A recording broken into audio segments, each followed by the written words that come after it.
I've taken a couple stabs at drawing deities for my world. They are a little strange. I will definitely acquiesce to that. They look a little bit odd. And my goal for designing them this way, the reason that they look so strange and yet they have some familiar components, is that I love the idea of eldritch deities, eldritch gods. But I wanted to kind of stretch away from what I perceive as the typical way that's usually handled and stretch into more of a neutral being slash a benevolent being. So, still carrying through this idea that these deities would break your mind if you were to actually see them or encounter them in their true form. But they don't mean you ill. They're not necessarily manipulative. They don't have all of these agendas that utilize humans in terrible ways and see them as ants or mere insects. They actually built the cosmos for the benefit of all of the characters that we're going to be dealing with. And yet, they are still so different, so fundamentally beyond any of the characters that we're working with, that they still are mind-shattering to interact with. So that's kind of the idea where I started them. So I wanted them to have some familiar aspects. If they have created the mortal races, I wanted them to bear some resemblance. Don't worry, I have the crazy, ugly, tempestuous eldritch beings in other places in the mythos. But for the actual gods, quote unquote, I almost did the little quote things. And the reason I do that is they're not quite gods. Like, there's one creator deity above, but he's even weirder. Like, the only way he's ever physically described is he has a lot of eyes and a lot of hands. And these were basically his helpers in a similar way to how Tolkien set it up for the Valar in his mythos, in the Ainulindale. So that's kind of the idea. They have some aspects of the mortal races. They have limbs. They're generally bipedal. But there's other things that are different. They don't have any discernible features on their faces or their torsos. They have 6 limbs, which is something that carries through in the entirety of my mythos as being a truly divine trait. In fact, when the more angelic beings are created later on, they only have 4 limbs. So they're divine, kind of, but not truly divine. Whereas dragons, the true dragons in my mythos, they have 6 limbs. Sometimes that's 6 legs, sometimes it's 6 wings, or any combination of those. Probably tentacles at some point too, because tentacles are just cool and they show up in a lot of my work. So they've got a lot of similar features. They have 4 digits on each of their hands, and so some of these traits are carried down to the mortal kindreds, and then inspire a lot of their own legends and mythologies. Some of the races have differing stories about how they were created, who was first. Some of the races have stories about themselves being first, so they are by nature more important, or they're hierarchically in a better position. And others are similar, but then some have themselves as being second or third born, and so they are less important. And those kind of things then inform the culture and the society. That gives a little bit of an idea for how I've structured these guys. I love the odd inclusion of highly geometric shapes in organic forms, but to me it kind of makes sense. These are beings from which humans are kind of pseudo-descended. If you can look at a pot and say the pot descended from the potter. But that gives me a lot to play with, and I enjoy it. I don't know that they will actually have much to do in the story as it's happening to the characters, but that's just because they are kind of these far-off things. But that gives a little bit of the architecture for how I conceive of my deities. Now, I have, I think, 13 of these, what I call the noble. They are this higher level of divine being, truly divine, and they each represent kind of fundamental elements and constants in the universe. So the first 3 were time, space, and entropy. And then from there we get a lot of the kind of normal elements we associate with magical systems, and those things break down into light and to dark. And then we've got 3 specific ones that are all tied in with different aspects of life. Birth, sustaining or sustenance, and then death are all 3 gods of life, essentially. So we've got a bunch of them. I probably should have thought about like, oh, this is the god of entropy. This is the god of stone. I haven't really done that. I probably will at some point, but for now I'm mostly playing with body types and designs and trying to solidify what it is I'm looking for. Sometimes I find that it's easier to start off with the bulleted list and actually move forward from there. And other times, you just have to play. So, whatever it is that you're working on, I would encourage you to explore different strategies because sometimes it's best to just kind of play. Sometimes it's best to go in with a specific set of attributes you're trying to give to a thing, or a bulleted list of attributes something has to have. But you're not going to know which is going to work best for you. And the reality is the same strategy is probably not going to work the best for you every single time either. So give yourself some freedom to try different ways to do that. As we get started, I would love to hear from you on your take on gods and deities. I know I've done this before on the channel, but it's been a little bit of time and I'm going to be working on some others. So I guess I'm more concerned or interested in your thoughts on when you design a god or a deity or anything divine, like what are you considering as you put that into place? Are you considering the role that thing has in your story? Are you considering how that thing interacts with your characters? Or are you kind of starting from the same place I did, where it's, I want to know how this universe came into being? So I would love to hear about that in the comments below, and we're going to go ahead and start working on some of these designs and trying to hone them in. You can see I already have some sketches here. These are sketches I made a long time ago as I'm trying to go through and finish off this particular sketchbook. And I'm also starting off with my brush pen. This is mostly because it applies a little bit differing thickness to each of my lines, and so it makes them a little bit more intriguing. They have a little bit more character to them this way. I don't have 100% control.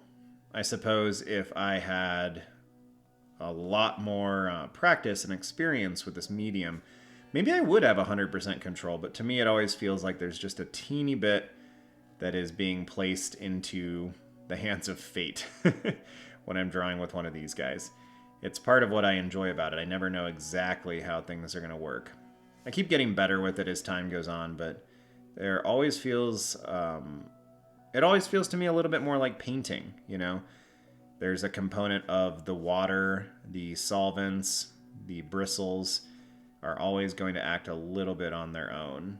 And you can control a lot of that, but I don't know that you can actually control 100% of it. Maybe it's something that will disappear as I get better, but I've been painting for a long time and it always kind of feels that way. Also, sometimes my hands don't even listen to exactly what I ask of them, so it seems reasonable to assume that a medium is not always going to listen to exactly what I ask of it. But maybe that's just me getting old. Things twitch sometimes, and my nerves are, starting to be a little bit strange as I get older. But I started my story, actually, when I sat down a couple years back to finally build this thing out and write my book. I decided that I was going to start with a Genesis story. And I might have talked about this before on the channel. But I think for me, it was a really crucial place to start because a lot of what we deal with in our society today here in the West has to do with the influence of a Judeo-Christian background.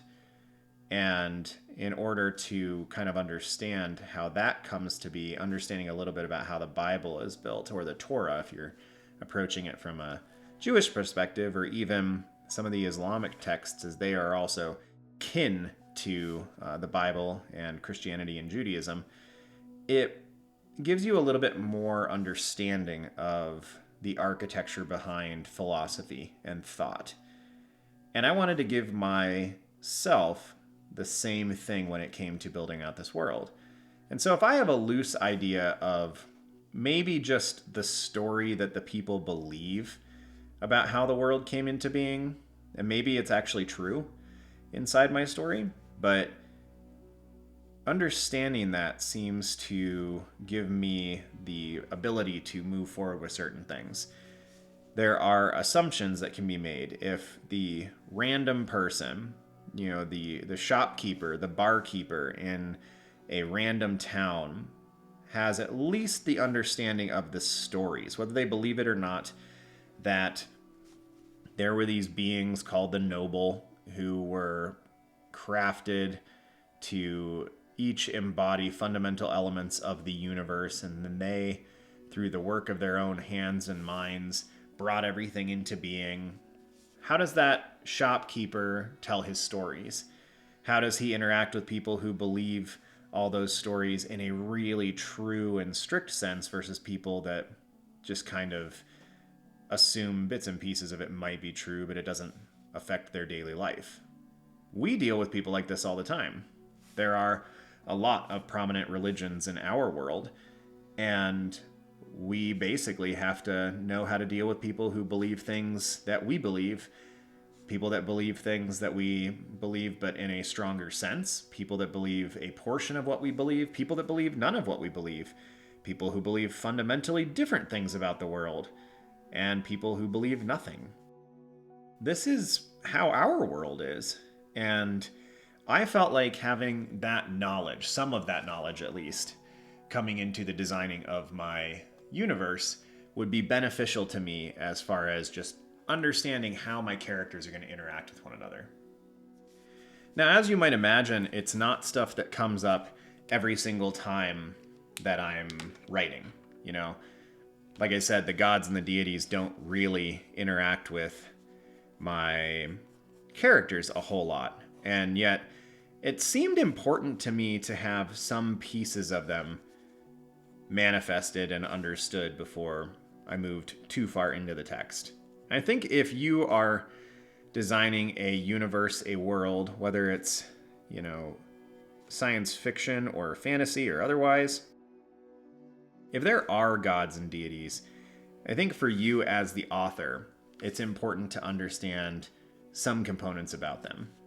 I think it's also really important to keep a lot of that close to the chest, to not tell your reader or your audience member all of what's happening. You have to keep some of the mystery. I think the second you start to treat gods like characters, then you lose something about what makes them gods.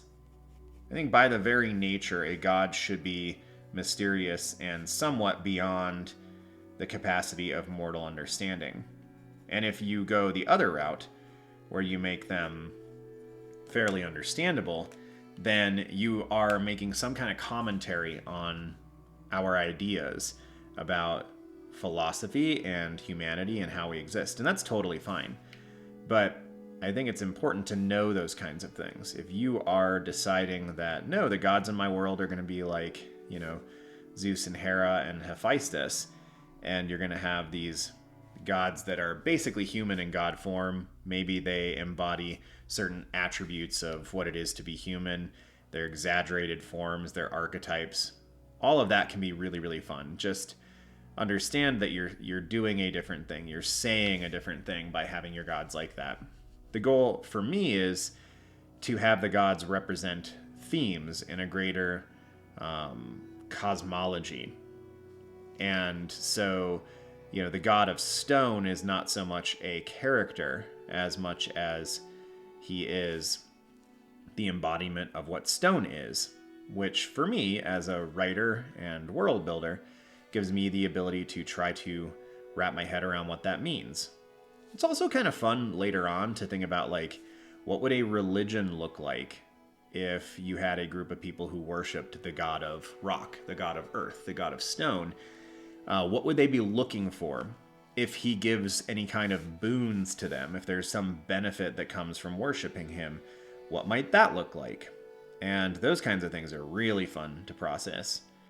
I have admittedly not put a ton of time into thinking about religion, which is funny considering this is all, this video is predominantly about gods. And for me, at least in my world, it's not specifically tied into religion. There are a lot of deities and semi-divine beings that constructed the world, but they don't play a huge role. In fact, the characters that I am working with right now in my novel are largely unaware of the deities. So much time has elapsed now that only the very well-educated in kind of archaic literature are aware of the structure of how the universe came into being. The way that it works in my story essentially is the first batch of mortal beings, like the oldest rendition of them, they knew the truth. They knew the fact that there was a creator being who had brought everything into existence, and he constructed the noble to help him. And then a couple thousand years later, that knowledge has essentially deteriorated to where people now believe that the noble were all the original gods to begin with, and that the angelic beings who were designed to help them, the Aleo, are essentially the same role that the noble were to the creator deity. And then in time, the noble kind of fade into obscurity, and you've got these other beings, these Aleo, that are considered to be the gods. And then in time, since they are greatly reduced in power compared to their predecessors, you actually get a group of what I've started kind of calling the old gods. And these are actually beings of immense power that to mortals appear to be gods, but are not like truly divine. And that's kind of fun to play with too. You get into these things where it's like, well, what makes a god a god? My world, my universe has definitive rules for that kind of stuff, but mortal folk wouldn't necessarily know those things. And so that gives me stuff to play with. And so then we get these old gods, which are like the first batch of beings that were powerful enough to actually gain worshippers and create cults and have perhaps the ability to give rewards to the people who worship them. And so maybe even though they're not nearly as powerful as the actual divine beings, the divine beings themselves didn't give boons to their believers. And so then all of a sudden you get later on these eldritch beings essentially who have the ability to go, yeah, if you will every day donate X amount of your soul or your spirit or your magical energy to me, when you call upon me in time of need, I will divest a little bit of my strength to you. And all of a sudden you get a situation where it's like, yeah, people are going to worship that being, because if you can just give up a little bit of your energy every day to where you are, you're a little bit more exhausted than perhaps you should be, but that you essentially have an SOS line, that there's a special prayer you can say, there's a special act you can commit perhaps, and then all of a sudden you can dial up divine intervention. And you get these gigantic, archaic beasts that are essentially siphoning off mortal energy and storing it so that they too can, hope to challenge the gods at some point or become gods themselves or carry on some Machiavellian scheme that they've been building up for millennia.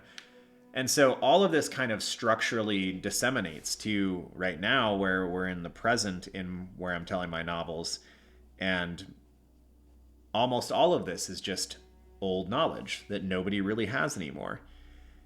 A lot of the old gods are now asleep. Magic has essentially been pulled from the world in some regard, and so there's just not enough nutrients for them to stay awake. But all of this exists in the background, and I find, for me, that all of it informs bits and pieces of the decisions that I make and how I structure things. And a lot of this is just implied history. The more pieces, the more background I have, the more other things I can play with. And I can play with the discrepancies of, we run into an ancient character who actually has this knowledge. How is it going to be received? Is it going to be able to be applied? And I firmly believe, too, that part of the purpose of world building is to give real depth. I think sometimes nowadays there's a certain idea that you should only do the bare minimum world building to imply depth in your world. And that is totally fine. If you are an author or you're aspiring to write books and you're far more concerned about the story perhaps or the characters, it's not like it's a sin to sit there and world build only the essentials. You can world build out the components that you want to world build. But for some of us, and I assume for some of you who are listening right now, the world building itself is joyous and it's fun. And if I end up spending 3 times the amount of time it actually takes to write my novels to actually build the world and make it more rich. Should anything ever happen with those novels where I can actually publish them, it would be wonderful to have this background of knowledge, the languages built, the histories, all these additional things that can be messed with and added on to later, rather than retroactively changed if I, somewhere down the road, figure out, oh, like this is going to do something. This is a profitable venture. Well, crap, I didn't devise all that stuff, so I guess I got to go back in and think about it. And again, if it only ends up being for me, that's totally fine too. I enjoy the process. And nowadays, I have a daughter who is 6 years old, and so she is starting to get invested in the songs and the ideas and the little stories that I tell when I put her to bed at night, because different pieces of these stories kind of come up. There's something very fundamentally human about world building. I mean, if you think about it, there are very few things that are more human than creating our own world. You're either doing it because, from a religious angle, you believe we live in a created world, or if you don't, if you just believe that, we are so cosmically lucky that we get to be under the right circumstances where life developed on this planet and we get the ability to exist here and experience wonderful, beautiful things like music and art, then it's kind of fun to play with that idea too. Either way, it's just like, to me, it seems almost the most human expression of art. If you go back and look at all the oldest stories we have as a race, they all tell us about who we are and where we come from and all these mythologies. And essentially all of them are just some kind of world building, generally world building for teaching lessons to people and the youth and whatnot, but I don't think that this is necessarily any different. I think that when you look at Tolkien's work, that's essentially what it is. You could use Lord of the Rings to teach a lot of really good lessons and a lot of good warnings about what you should be and what you shouldn't be when it comes to living a good life. And that's what world building, I think, at a fundamental level ought to be, or should be, or is best served when it's that. So sometimes it's just the fun of, wouldn't it be cool if we had a tree that was so large that it went into space? And sometimes it's you're trying to work on a theme and indicate some piece of reality about what it is to be human, what it is to exist in a permeable state where we all know that none of us are going to live forever. So yeah, it's a really interesting, wonderful thing. And I think that part of the reason I like working with the deities and their strange forms and how they come to be is it's just a good starting point. Even if this kind of stuff never really impacts your story or mine, I think it's really good to have in the background. It's going to randomly inform decisions that you make on other things, And that's kind of important. So I find that the deities are cool in a lot of aspects for that exact reason, among a lot of others. Though, like I mentioned, these guys are not actually going to have an active role in my story. And part of me feels a little bit weird about that. I feel perhaps a little bit strange about putting in so much effort. But again, this is for me right now. If this someday becomes my job where I have to write X amount of words a day or publish X amount of novels a year, then I guess things might change. But even if that was the case, I think I would fight it because I don't know. I don't think that I would produce good content, that I would write good books if it had to be done under some kind of time frame. I feel for George R.R. Martin trying so desperately to, finish off his massive story that he's been working on for ages. I understand people's frustration. I think people are kind of awful to him, though. But I understand how difficult it must be. He's been working on these things for so long. There's so much visibility to them now. And they have to be just so precious to him. And yet, Like he's made it so big that like how does he finish these individual pieces? Like where are these characters going to go? How are their stories going to end? There's so much to it. And he's working very much on his own time frame. And he's not a very quick writer. But I don't know. I don't know if it's better to be a quick writer or a slow writer. I would assume off the cuff that it's better to be a quick writer. But I just started going back and really taking my first look at my first chapter for my trilogy. And oh man, it's rough. And it's rough, I think, and it's rough, I think, because I have been writing about an hour a day for the last 3 years. I have a writing group I go to once a week, and I have given some snippets of my novels to other folk to get their, feedback on things. And so when I look back at the first chapter that I wrote that was actually supposed to be the first chapter of the novel, I had probably 50 to 100 hours worth of experience when it comes to writing fiction at that point in time. And now I have somewhere in the neighborhood of 1,000, 1,500 hours of time invested. And time invested alone doesn't make you better, but I find that the more I read, the more I research, the more I take a look at my own work, the more I plan things, the more consistent I get at the absolute least. But I also do think I have improved as a writer. I think that it's almost inevitable. Like you're going to improve if you do something often and you do it for extended periods of time. And my planning has gotten better, my verbiage has gotten better, my dialogue has gotten better. Like all these things have improved.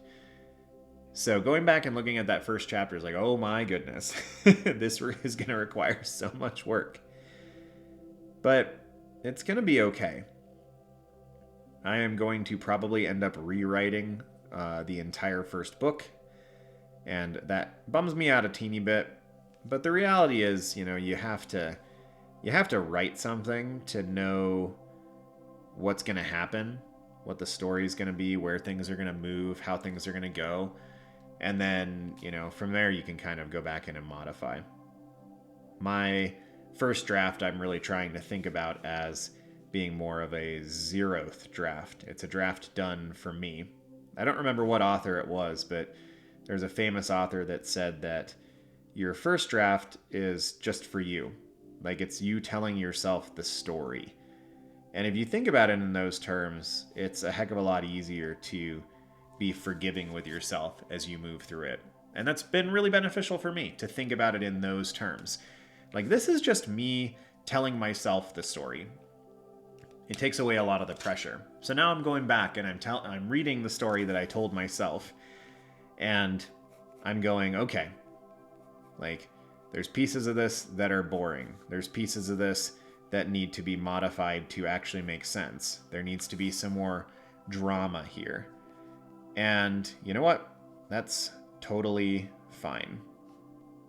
I am glad that it exists. I've also seen something recently which is just a new form of something that I've often said, which is like make it first, make it good later. And that is wonderful advice. If you can find a way to imbibe of that, I would highly encourage you to do so. Because the idea is just get a thing down. Once a thing is down on paper, on the screen, on the canvas, you can modify it. You can't modify something that just exists in your brain. You think you can, but you can't really. So as soon as you can get that idea in your brain, it's going to be a massive benefit. A lot of times it's so much smarter just to get the thing down, because the second it's down, you can mess with it. Even if it looks funky like this, even if you have no idea what you're doing, you're like, why is that the design I went with?